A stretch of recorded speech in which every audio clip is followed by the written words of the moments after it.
up, guys? Welcome back to my study of the 7 Habits of Highly Effective People.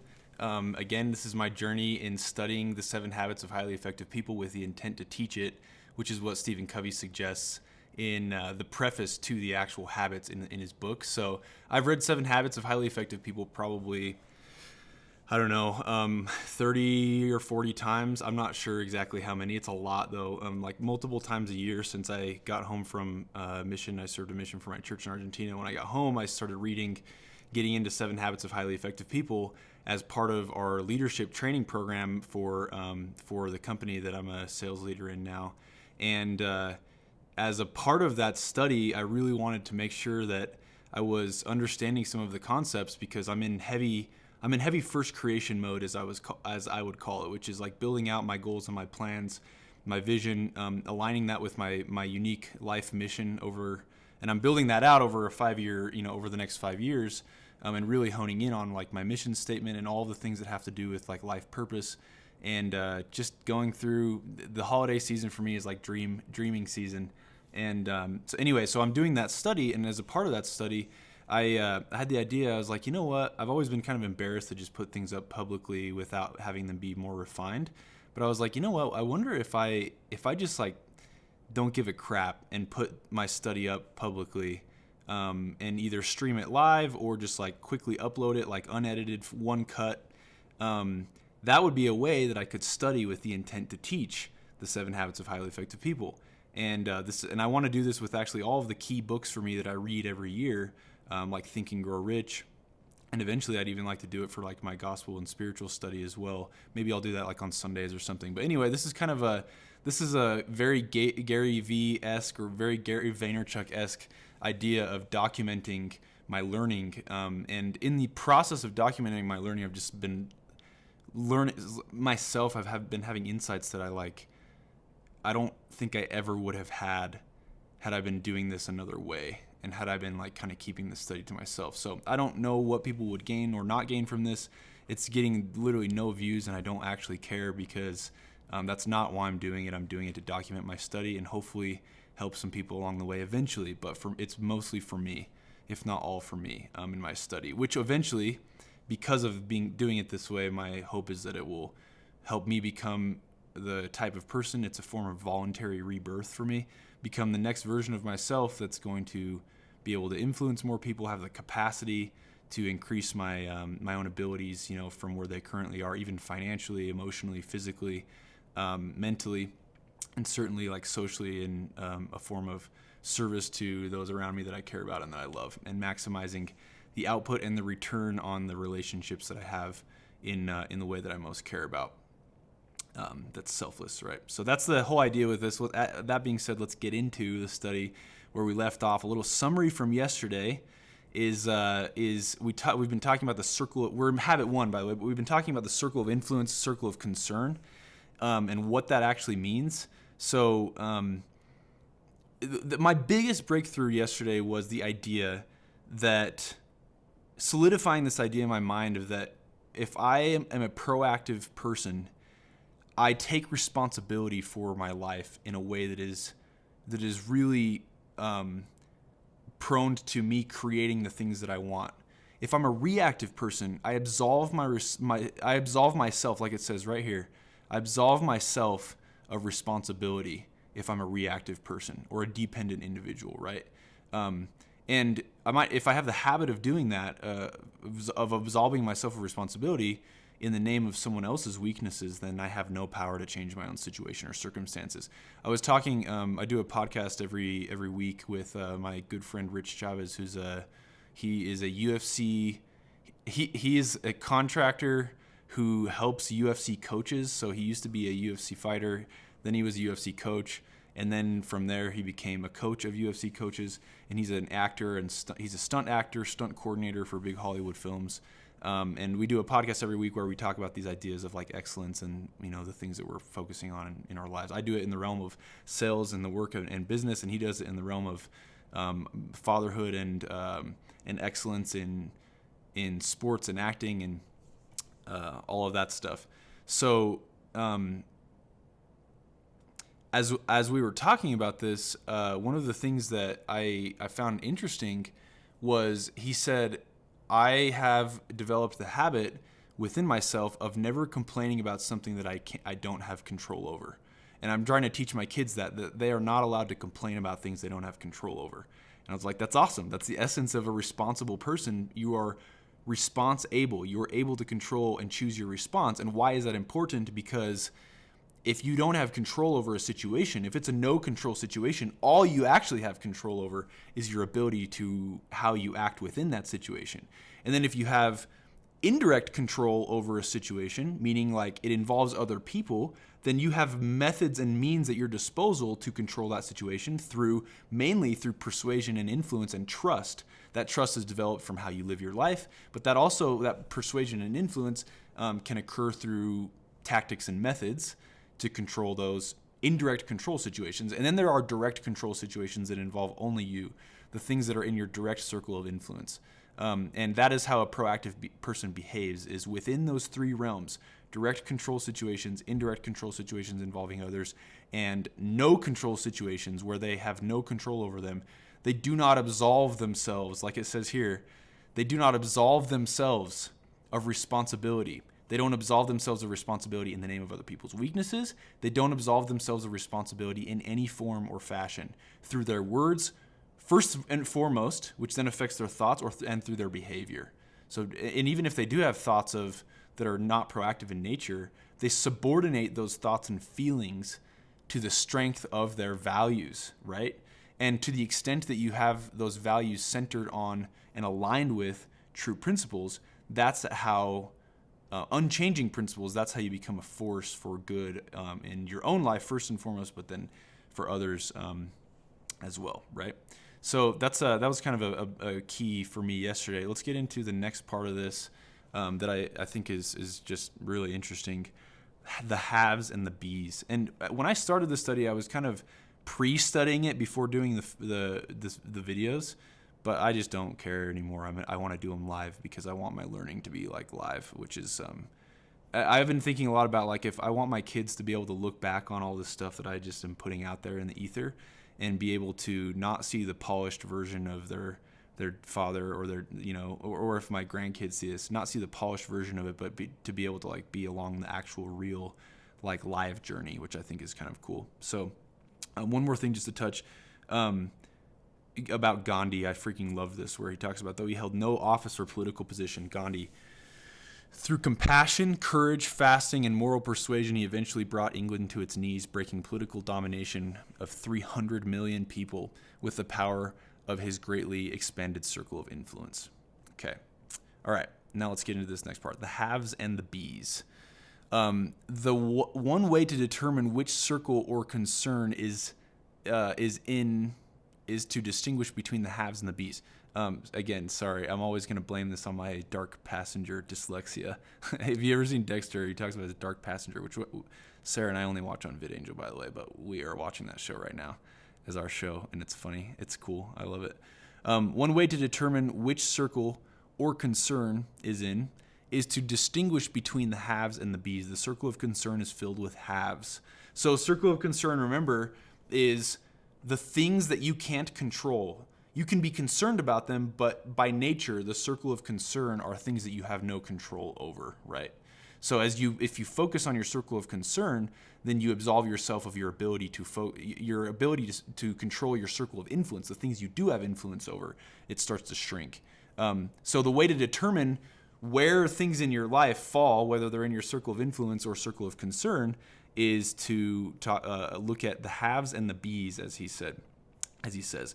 So the circle of concern, where we don't want to have our time, is filled with the haves. I'll be happy when I have my house paid off. If only I had a boss who wasn't such a dictator. If only I had a more patient husband. If only I had more obedient kids. If I had my degree. If I could just have more time to myself. That's interesting. So when you seek to possess, have being a form of possession, right? When you seek to possess or describe these things as things that you possess rather than things that are within you, maybe that's the insight there. That determines whether they're in your circle of concern or not. The circle of influence is filled with the bees. I can be more patient. I can be wise. I can be loving. It's the character focus. Anytime we think the problem is out there, that thought is the problem. Man, that's so good. Anytime we think the problem is out there, that thought itself is the problem. Dang, that's powerful. Really, really powerful. Interesting. Let's dive deeper, a little bit deeper into this. The proactive approach. Anytime, I'm going to highlight this because I love that. Anytime we think the problem is out there, that is the problem. We empower what's out there to control us. The change in paradigm is outside in. What's out there has no change before we can change. The proactive approach, don't want to do that. The proactive approach is to change from the inside out, to be different. And by being different, to affect positive change in what's out there, I can be more resourceful. Oh man, that's so good. So good. That's really powerful. I can be more resourceful and can be more diligent. I can be more creative. I can be more cooperative. Really powerful stuff right there for me. Jeez, that's incredible.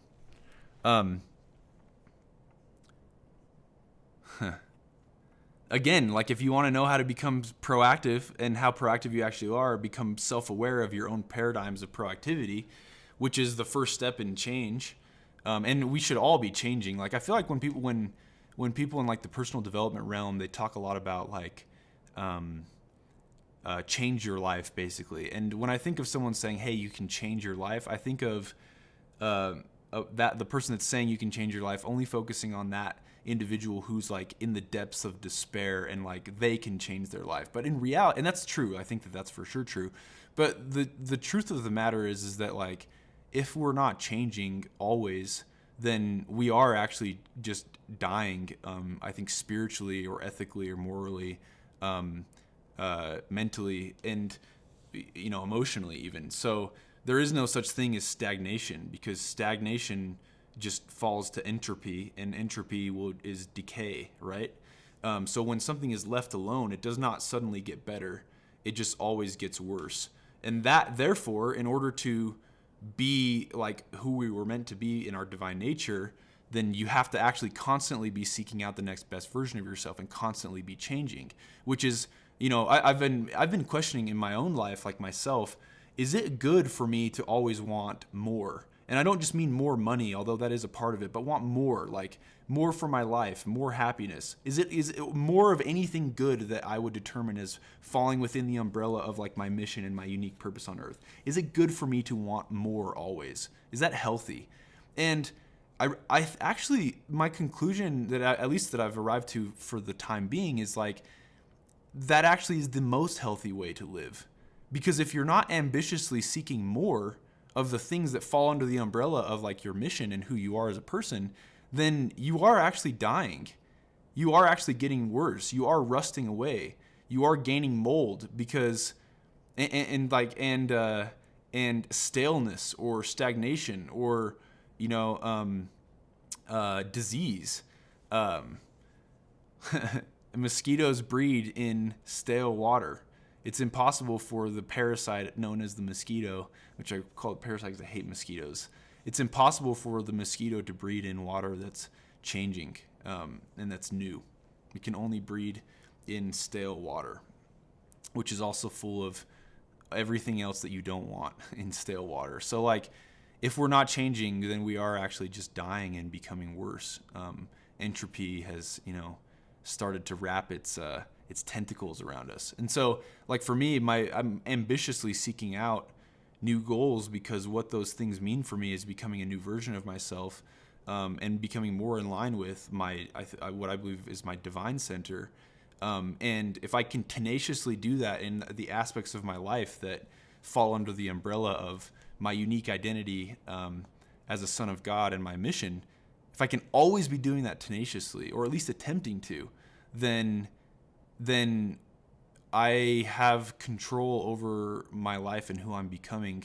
And as I team up in a divine way with those that will help me, and those that can help me do that, then I think that's a really powerful and happy and fulfilling way to live. I don't think it's fulfilling to live any other way, really. Eventually, it just leads to, I think eventually it leads to unhappiness, and the stagnation leads to, misery, hell, basically. I imagine what hell would feel like is knowing that you had the chance to change and wishing that you could, fully cognitively aware of what you've actually become, wishing that you can change but not actually being able to. I think that's what hell would feel like. Okay, we've gone on a pretty good tangent there. I'm going to get back to this. One of my favorite stories is in the Old Testament. Part of a fundamental fabric of the Judeo-Christian tradition is the story of Joseph, who was sold into slavery in Egypt by his brothers at the age of 17. Can you imagine how easy it would be for him to languish in self-pity, defining characteristic of the devils in hell? As a servant of Potiphar, to focus on the weaknesses of his brothers and his captors and all that he didn't have. But Joseph was proactive. He worked on becoming someone different, right? And within a short period of time, he was running Potiphar's household. He was in charge of all that Potiphar had because the trust was so high. Then the day came when Joseph was caught in a difficult situation. He refused to compromise his integrity. As a result, he was unjustly imprisoned for 13 years. But again, he was proactive. This gives me the chills thinking about this. He worked on the inner circle, on being instead of having. And soon he was running the prison and eventually the entire nation of Egypt. Second only to Pharaoh. I know this idea is a dramatic paradigm shift for many people. It's so much easier to blame other people, conditioning or conditions, for our own stagnant situation. It's funny that I was just talking about stagnant. I didn't realize that that's actually how he describes it as well. It's so much easier to blame other people, conditioning or conditions, for our own stagnation, our own stagnant situation. But we are responsible. By nature, we are responsible. Able to control our lives and to powerfully influence our circumstances by working on what we are. This, I don't know why. I mean, I've been getting a lot of sleep lately. I've been getting not enough sleep lately, and usually when I'm not sleeping enough is when my emotions are on the surface. So I tend to feel emotions much more heavily when I'm not sleeping quite as much as I would like, which oftentimes happens when I'm making big pushes in my career or with business or whatever. But right now I'm sleeping plenty, and even so, this is making me really emotional because it's such a breakthrough concept when you realize that you're actually the determiner of your own destiny. And that's the essence of proactivity, is saying I am in control.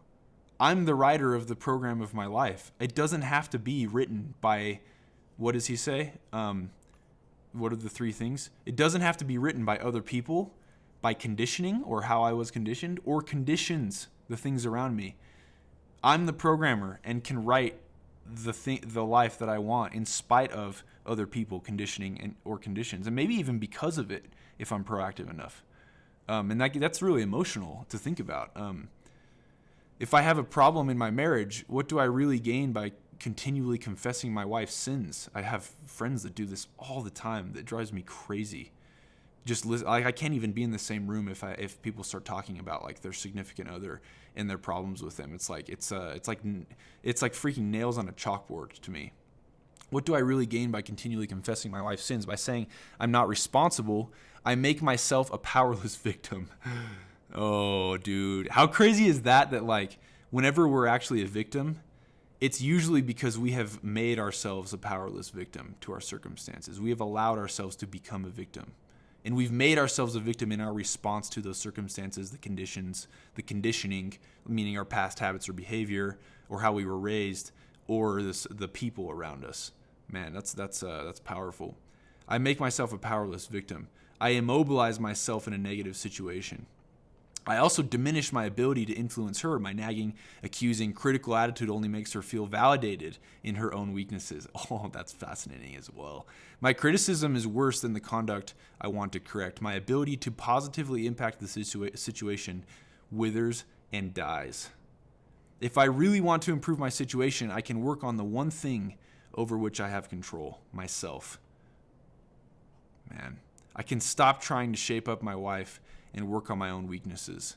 I can focus on being a greater marriage partner, a source of unconditional love and support. Hopefully, my wife will feel the power of proactive example and respond in kind. But whether she does or doesn't, the most positive way I can influence my situation is to work on myself, on my being. Man, that's powerful. And what other situations do you have like that, right? Like, in what ways are you allowing, like if I'm coaching my salesman right now, I'm saying, in what ways are you allowing your customers to be the thing that determines your success or not? In what ways are you allowing other competitors to be the reason you succeed or not? In what ways are you becoming a victim to the people on your team, or even to your manager that you don't like to work with? Right? If someone comes into this room, into my studio right now, and punches me in the face, and I respond without choosing that response, if my reaction is anger, then I just became that person's slave. They're my master because they just controlled me and I didn't control myself, right? And that's the same thing. It's like, in what ways have, like, again, if I'm coaching salesmen, in what ways have you made yourself a victim to other people? In what ways have you made yourself a victim to yourself, to your own circumstances, to your own conditioning, to your own habits? And it's time to just kill that person off. But again, like, anytime you try to make that sacrifice of killing off the former version of you that's not optimal, usually they don't go willingly. There's going to be some fight there, right? So you have to be able to subordinate that to the strength of your values and like what you desire most. Starting with desiring to be the person that can control. But again, like Covey says, that's hard, because why is that so difficult? Because if I admit that the reason I am where I am today is because of the choices that I've made, then if I want to admit that I'm in control of my circumstances, I actually, by virtue of the fact that I'm in control, not in the sense that like I can go gain, I was born out of control. Like, human beings are not in control naturally. We're not proactive beings, but we can become them. It's like, no, we were actually conditioned.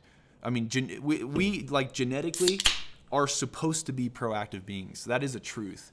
And to the extent that we can uncover that identity again, we have to admit that the reason why we are where we are is because of the choices that we have made in response to other people, conditioning, conditions, or what does he say?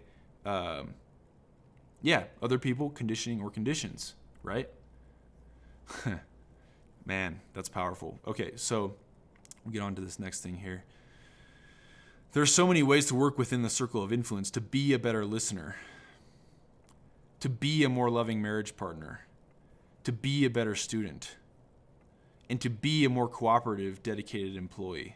Sometimes the most proactive thing we can do is to be happy, to choose happiness, just to genuinely smile. Happiness, like unhappiness, is a proactive choice. There are things like the weather that our circle of influence will never include. But as proactive people, we can carry our own physical or social weather with us. We can be happy and accept those things that at present we can't control, while we focus our efforts on the things that we can. And again, for me, massively powerful, like this idea. Just like so incredibly powerful. Like I've said almost this entire time, it just like almost gives me chills, even just thinking about how impactful these ideas are and what they really actually mean when you start to dissect them. I'm just kind of adjusting my screen here for a second, if that's okay. So, yeah, it's hard for me to really comprehend like actually how powerful this stuff really is, because as much as I want to say like I'm a proactive individual, what I've learned as I've been doing this study is that like you can't actually say that without acknowledging how not proactive you are. Like you can't become a proactive individual without first acknowledging that there are areas in which you are not actually proactive. And that's like a hard thing to think about, really, like, because by virtue of the fact that you want to be proactive, you have to admit that there are ways in which you are not, and that's a tough thing. That's like really hard. And so for me, I've been trying to like realize, okay, what ways am I not proactive? I want to be, but in what ways am I not, right? Okay, we're going to keep going here. So the other end of the stick. Before we totally shift our life focus to our circle of influence, we need to consider two things in our circle of concern that merit deep thought: consequences and mistakes. While we are free to choose our actions, we are not free to choose the consequences of those actions, which I think is a natural law we break ourselves against. There's this quote by Cecil O. DeMille, I think is what his name is. I'll have to check on that. But he made the movie The Ten Commandments. I believe Ben-Hur as well. But he talks about how there are things in life, there are commandments in life or laws in life that we do not break. So you can't break the Ten Commandments, but you can break yourself against them. And I think that is true as well. I can't break the law of gravity, but I definitely can break myself against it, and maybe even physically, right? Actually, always physically. So that's kind of how this is too. This law of this, and it's even a thermodynamic law too, right? Of action and reaction, for how forces act upon each other or interact with each other. Consequences are governed by natural law. That's actually funny. I didn't even read that before I just said that. But that's a cool thought. Consequences are governed by natural law. They're out in the circle of concern. So the consequences that happen as a result of my choices, I actually don't have any direct control over the consequences that happen as a result of my choices. Yeah. Interesting. Really fascinating. I've never thought about that, actually. The fact that, as a proactive person, I can choose. The only thing I can actually choose are the things that I do. I can't choose directly the consequences of the things that I do, although I can indirectly choose those, which I think is what he's getting at here. We'll see. But that's a cool thought. Consequences are governed by natural law. They are out in the circle of concern. We can decide to step in front of a fast-moving train, but we cannot decide what will happen when that train hits us. We can decide to be dishonest in our business dealings. While the social consequences of that decision may vary depending on whether or not we are found out, the natural consequence of our basic character are a fixed result. I've always actually thought about this in terms of actually going to crypto. This has been on my mind a lot because I'm a pretty heavy crypto. I would say mostly Bitcoin and everything else that I do in terms of my portfolio of cryptographic assets revolves around Bitcoin and is all just to get more Bitcoin. But because of fundamentally the things that I understand about it, or at least I believe that I understand about it. So anyway, my thought always has been, though, is during these crypto crazes, and I've been through, this is my third one now, of the cycles. And when I first started, I thought oh crap, if I can just hit it big, I can get rich quick, right? But, and that, although that's really cool, there's an interesting consequence that happens when you make a lot of money without a lot of work. Because it is very possible to do that, right? So I have a good friend of mine who's a salesman that works for me that I've been talking to a lot about this. He's one of my managers, and he's very much into trading crypto, much like I was. He's like me circa 2013, and then again a little bit in circa 2017, where I basically am trying to shout from the rooftops and warn him and say, listen, I know you can make what you perceive as a lot of money day trading, okay? But that's not actually the thing that you should be focused on or worried about. It's the consequence of what happens when you make a lot of money day trading in the way that you're trying to do it. Because if you do it and you now start to believe and convince yourself that you can make money at will whenever you want without any law of the harvest type of work there, or without what it takes to create a sustaining level of income over time, meaning this is a PPC thing, right? This is a earnings versus earnings capacity thing here. If you convince yourself that it's easy to do that in a short period of time without the natural work that it takes to create real wealth, because making a lot of money you can do, creating a lot of wealth you can do, they're two very different things. Then that's the danger, actually, I think, of making a lot of money without following natural law. Is eventually it will catch up to you, because you will become the type of person who will start to make decisions not realizing that maybe you did actually get lucky at one time, And so if you try that again, and maybe it works 5 times in a row, but what about the 6th time when you make a big bet of all of the money that you've made, and because you're actually not an experienced investor, because you don't know enough yet, you then lose it all. And why? It's because of the secondary consequence, the second order consequence of you convincing yourself that you can play the short game and that you're always going to win that short game without the law of the harvest type principles. And again, I'm fleshing out these ideas, so like people may or may not disagree with how I feel about that. But the truth of the matter is, though, is like building your earnings capacity, the choices that you make that have a natural consequence on the end of those choices that make you build your earnings capacity is far more important than only viewing the choices that you make as having the consequence of making money right away. And I think that that's a really interesting idea, because I can't choose the results at either of those times. But I have to be aware of what is actually happening from the first order consequence and the second order consequence of my choices in order to best be like educated in how to live like the optimal life that I want. And I think that there's also this governing law that basically states that anytime you make sacrifices now, it pays off in abundance in the future. And anytime you make short-term sacrifices to get short-term gain, or anytime you make choices to get short-term gain, you actually sacrifice the abundance of the future that decision could have been if you would have just focused on the second order consequence. I don't mean to get too philosophical about that, but that helps my mind kind of view like my own behavior as well. Our behavior is governed by principles. Living in harmony with them brings positive consequences. Violating them brings negative consequences. We are free to choose our response in any situation, but in doing so, we choose the attendant consequence. When we pick up one end of the stick, we pick up the other. Fascinating. Undoubtedly, there have been times in each of our lives when we have picked up what we later felt was the wrong stick. Our choices have brought consequences we would rather have lived without. If we had the choice to make over again, we would have made it differently. We call these choices mistakes, and they are the second thing that merits our deeper thought. So the first thing that merits our thought, he says, is consequences, right? How our decisions have consequences to them. They have immediate consequences, and they have second order consequences. And then the second thing he says to consider is our mistakes. So consequences and mistakes.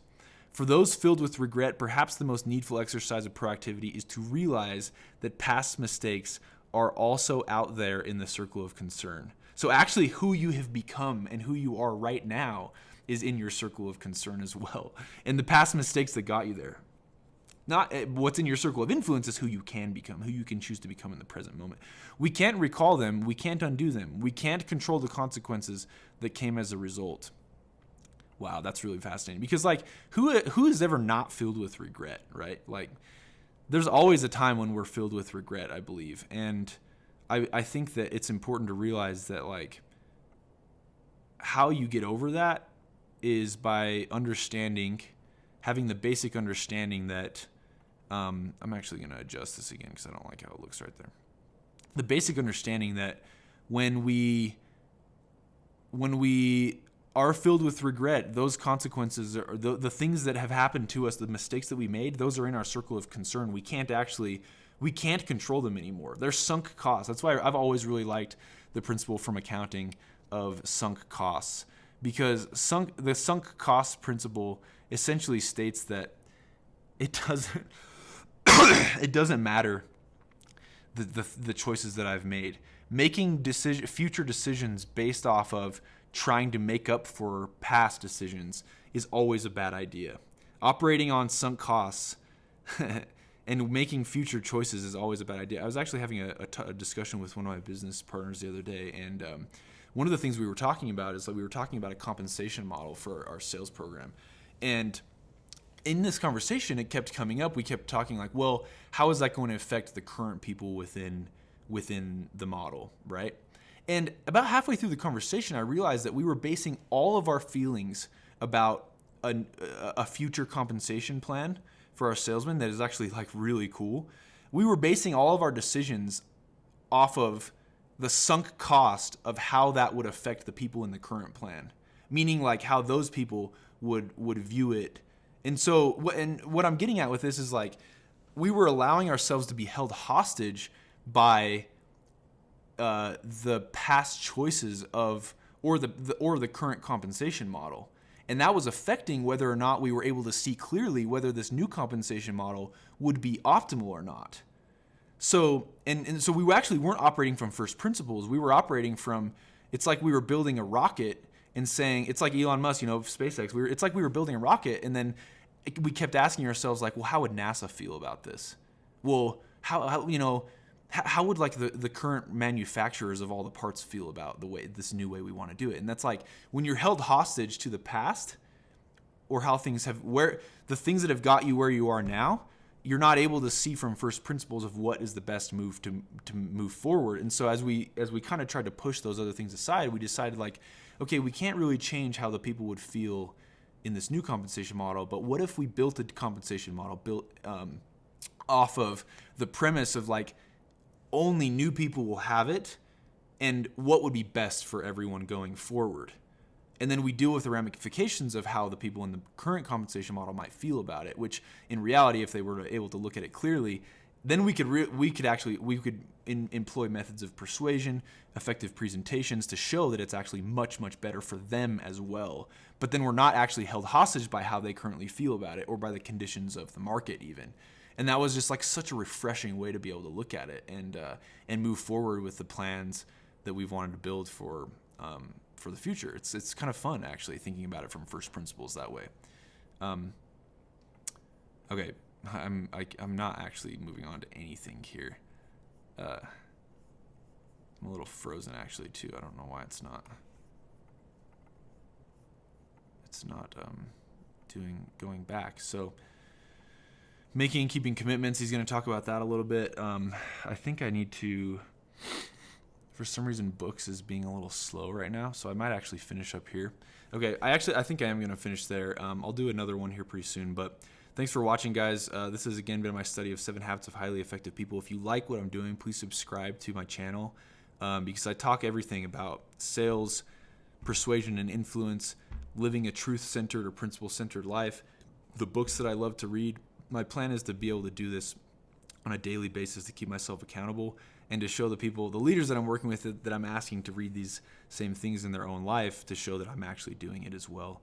But mostly it's for me. And I just appreciate everybody watching, and I'll see you on the next one, I guess. Have a good one.